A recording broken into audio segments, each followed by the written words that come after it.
मागील काही दिवसापासून इराण, इस्रायल आणि अमेरिका यांच्यात युद्ध सुरू होतं आणि भारतात मात्र पेट्रोल दरवाढ आणि पेट्रोलची टंचाई दिसून आली। अशा परिस्थितीमध्ये तिसरं महायुद्ध सुरू होणार की काय, त्याच्याही पलीकडे जाऊन बोलायला झालं तर भारतातली आर्थिक व्यवस्था आणि पेट्रोलची जी व्यवस्था आहे किंवा जी दळणवळण आहे ती व्यवस्थित होणार की नाही याकडे भारतीयांचं लक्ष लागलेलं होतं। याच परिस्थितीमध्ये उन्हाळ्यात जेव्हा विद्यार्थ्यांना सुट्ट्या लागल्या तेव्हा त्या शाळा जूनमध्ये नियमित भरणार की नाही याच्यावर सुद्धा प्रश्न उभा राहिला होता। यामुळे राज्यभरातील पालकांमध्ये चिंतेचं वातावरण होतं।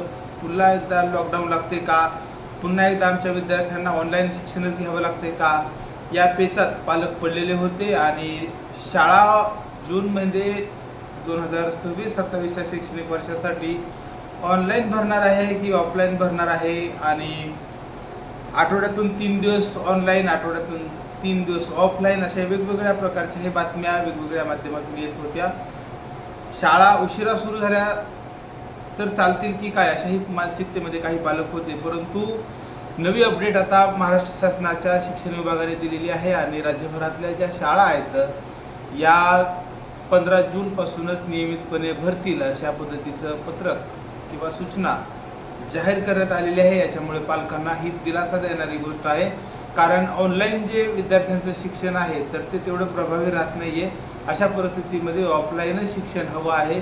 ऑनलाईन शिक्षण म्हटल्यानंतर पुन्हा पालकांना त्या मुलांकडे घरी वेगळा अतिरिक्त वेळ द्यावा लागतो।